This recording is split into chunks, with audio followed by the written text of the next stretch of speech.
ఇందాక మీరు మాటన్నారు టేకులు తీసుకున్నాను.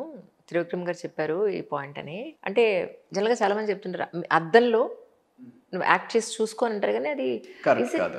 అది ఎలా మనం జడ్జ్ చేస్తాం? అసలు మనకే ఒక అంటే రకంగా అద్దంలో ఉంటుంది. చూసి కొంతవరకు మనని చెక్ చేసుకోవడం వరకు ఓకే గానీ, హ్మ్.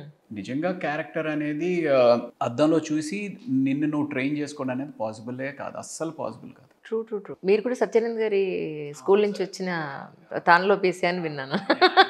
ఆయన చెయ్యి మీద అదే. అదే. ఎంతమంది హీరోలు, ఎంతమంది ఆర్టిస్ట్‌లొచ్చారో ఆయన చేతి నుంచి నిజంగా. అబ్సల్యూట్‌లీ. అంటే ఎన్నాళ్ళు ఉంటుంది సార్? యాక్చువల్లీ మీరు ఎన్నాళ్ళు తీసుకున్నారు? నేను యాక్చువల్‌గా తీసుకోలేదండి. నేనేంటంటే హాలిడేస్ రష్యా నుంచి చదువుకుంటున్నప్పుడు హాలిడేస్‌లో వచ్చిన ఒక 3 వీక్స్ లాగా మ్యాక్స్ 4 వీక్స్ అనుకుంటా. ఆ 4 వీక్స్ టైమే స్పెండ్ చేయడం జరిగింది.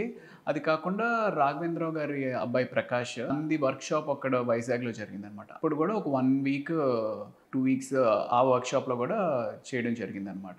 సో, అందుకనే నాకేంటంటే అనుకోకుండా వచ్చిన అవకాశం హీరో కింద అన్నప్పుడు నాకింకా ఏంటంటే నేను ఫుల్‌గా ట్రైన్ అవ్వలేదనమాట. హ్మ్. ఏదో జస్ట్ బేసిక్స్ ఏవో తెలిసింది. ఆ బేసిక్స్ గూడా ఏంటంటే సత్యానంద్ గారి దగ్గర థియేటర్ ఎక్కువ. ఆయన థియేటర్ బ్యాక్‌గ్రౌండ్ కాబట్టి థియేటర్ గురించి ఎక్కువ ఆ బేసిక్స్ అక్కడే జరిగింది.